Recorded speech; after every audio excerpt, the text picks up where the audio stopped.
18세기 유럽은 하나의 질문으로 흔들립니다. 여성이 제국을 통치할 수 있는가? 오스트리아의 군주 마리아 테레지아는 합스부르크 가문의 마지막 계승자로 왕위에 오릅니다. 그러나 이 즉위는 단순한 계승이 아니었습니다. 그것은 곧 유럽 전체를 흔드는 도전이었습니다. 당시 유럽의 질서는 여성 군주를 쉽게 받아들이지 않았고 그 틈을 노려 왕위 계승의 이의를 제기하며 두 세력이 움직입니다. 프로이센의 프리드리 2세와 프랑스의 루이 15세. 그러나 그들의 목표는 같지 않았습니다. 프로이센은 부유한 실레지아를 차지해 국력을 키우려 했고 프랑스는 합스부르크 왕가를 약화시켜 유럽의 주도권을 빼앗으려 했습니다. 이렇게 시작된 전쟁이 바로 오스트리아 왕위 계승 전쟁입니다. 하지만 이 전쟁은 단순한 왕위 다툼에 머물지 않았습니다. 한 왕국의 계승 문제가 유럽 전체의 힘의 균형을 뒤흔드는 전쟁으로 확대되기 시작한 것입니다. 그 결과 유럽은 점점 나뉘어 갑니다. 질서를 지키려는 세력과 그 질서를 무너뜨리려는 세력. 이제 전쟁은 왕위가 아니라 누가 유럽을 지배할 것인가 이를 둘러싼 거대한 충돌로 바뀌고 있었습니다. 이 거대한 충돌 속에서 영국은 중립에 머물지 않습니다. 영국은 분명한 선택을 합니다. 오스트리아를 지지합니다. 왜일까요? 유럽의 힘의 균형을 유지하기 위해, 그리고 프랑스의 팽창을 견제하기 위해. 그러나 이 선택은 단순한 외교적 계산으로만 설명되지 않습니다.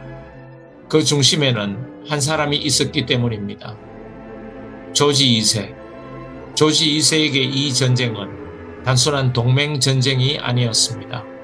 프랑스의 팽창은 그가 동시에 다스리고 있던 독일 하노버 영지에도 위협이 되고 있었습니다. 그리고 그는 왕의 권위가 여전히 전장에서 증명될 수 있다고 믿었습니다. 중세의 전통 속에서 왕은 단순한 통치자가 아니라 군대를 이끄는 존재였습니다. 그리고 조지 2세는 그 오래된 왕의 역할을 직접 선택합니다. 궁전이 아니라 전장으로. 1743년 6월 27일 독일 남부의 작은 마을 베팅겐. 이곳에서 하나의 역사적인 전투 장면이 펼쳐집니다. 조지 2세 영국의 왕이 직접 군대를 이끌고 전장에 선 것입니다. 그러나 이 전투는 처음부터 유리하지 않았습니다. 그의 군대는 이미 프랑스군에게 포위된 상태였습니다. 좁은 지형, 압박해오는 병력, 그리고 사실상 막힌 퇴로. 물러서면 붕괴, 나아가면 충돌. 선택지는 단 하나였습니다. 돌파하거나 무너지거나. 그리고 바로 그 순간 전투가 시작되자 그는 뒤에 머무르지 않았습니다. 그는 말을 타고 병사들 앞에 섰습니다. 단순히 명령하는 위치가 아니라 전열 가까이에서 군을 이끄는 자리. 단 한 번의 판단이 전투의 흐름을 바꿀 수 있는 순간 그는 가장 위험한 곳으로 스스로 들어갑니다. 전진 도중 균형을 잃는 위험한 상황 속에서도 그는 멈추지 않았습니다. 다시 자세를 가다듬고 지휘를 이어갑니다. 그는 끝까지 전장을 떠나지 않았습니다. 이 장면이 중요한 이유는 분명합니다. 이것은 단순한 용맹의 이야기가 아닙니다.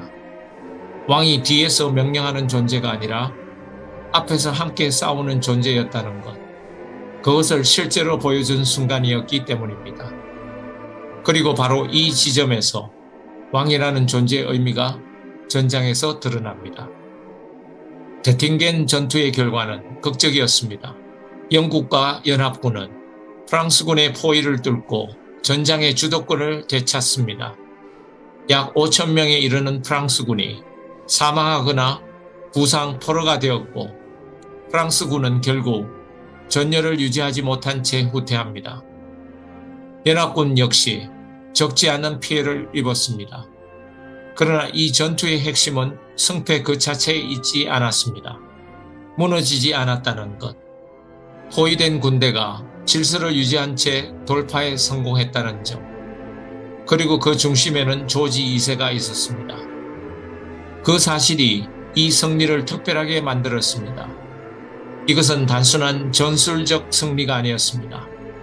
왕의 존재 자체가 전장의 흐름을 바꾼 순간 바로 그 장면이었습니다. 그리고 이 승리는 다른 방식으로도 남게 됩니다. 게오르그 프리드리히 핸델은 이 전투를 기념하여 베팅겐 테데움을 작곡합니다. 전장의 승리는 기록을 넘어 음악과 기억으로 남게 되었습니다. 그러나 이 전장의 장면은 하나의 끝이기도 했습니다. 영국 군주가 직접 전장을 지휘한 마지막 순간이었기 때문입니다. 여기서 질문이 남습니다. 왜 왕은 더 이상 직접 싸우지 않게 되었을까? 그 변화는 전장에서 시작된 것이 아니었습니다. 그 답은 의회에서 드러나기 시작합니다.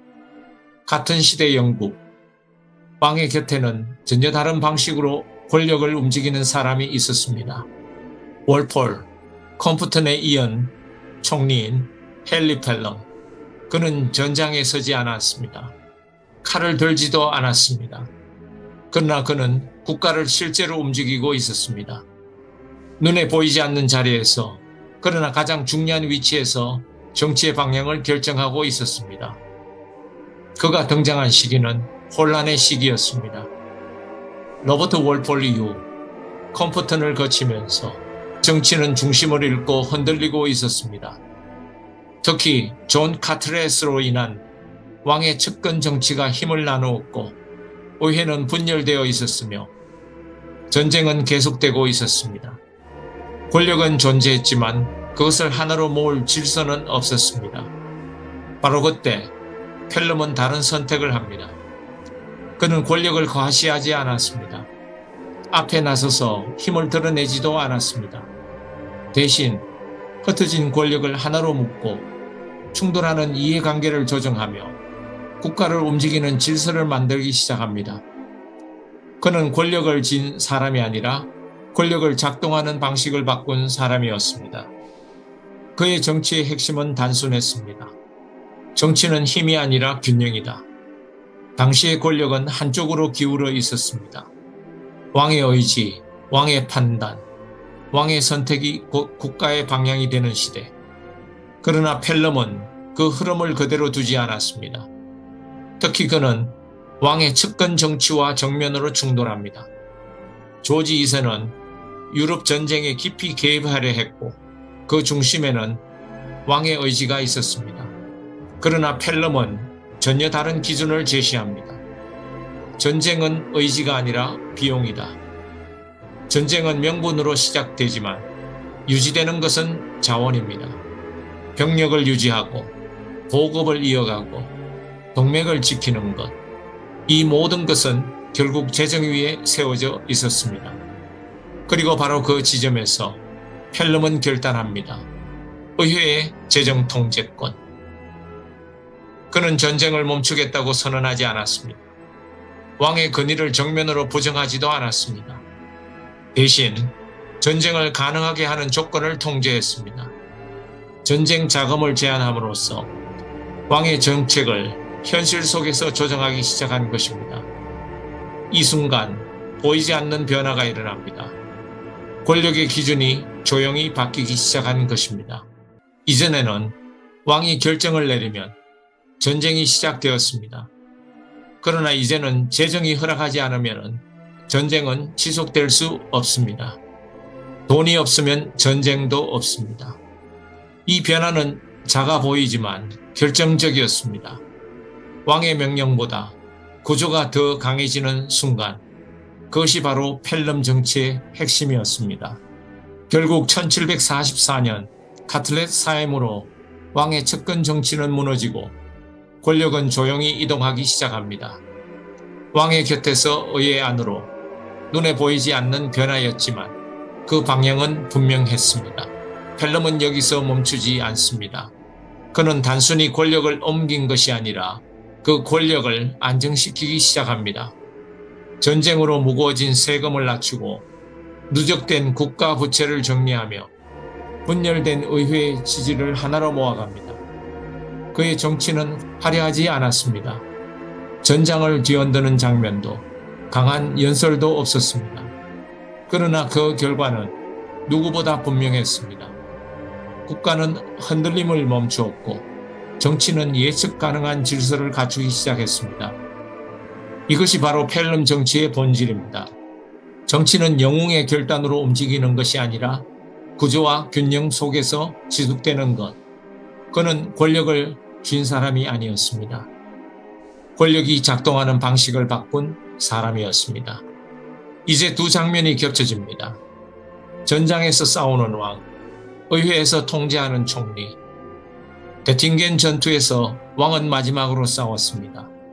그리고 그 이후 왕은 상징이 되었고 총리는 현실이 되었습니다. 그래서 이 이야기는 한 전투의 이야기가 아닙니다. 왕이 내려오는 이야기이며 총리가 올라오는 이야기입니다. 그리고 우리는 이 장면 앞에서 하나의 질문과 마주하게 됩니다. 권력은 어디에서 증명되는가? 전장에서인가? 아니면 보이지 않는 구조 속에서인가? 오늘날 우리는 그 답을 알고 있습니다. 국가는 한 사람의 힘이 아니라 시스템으로 움직입니다. 그리고 그 시작점에 두 사람이 서 있었습니다. 조지 2세, 마지막으로 싸운 왕, 헨리 펠럼, 구조를 완성한 총리, 브라케이였습니다.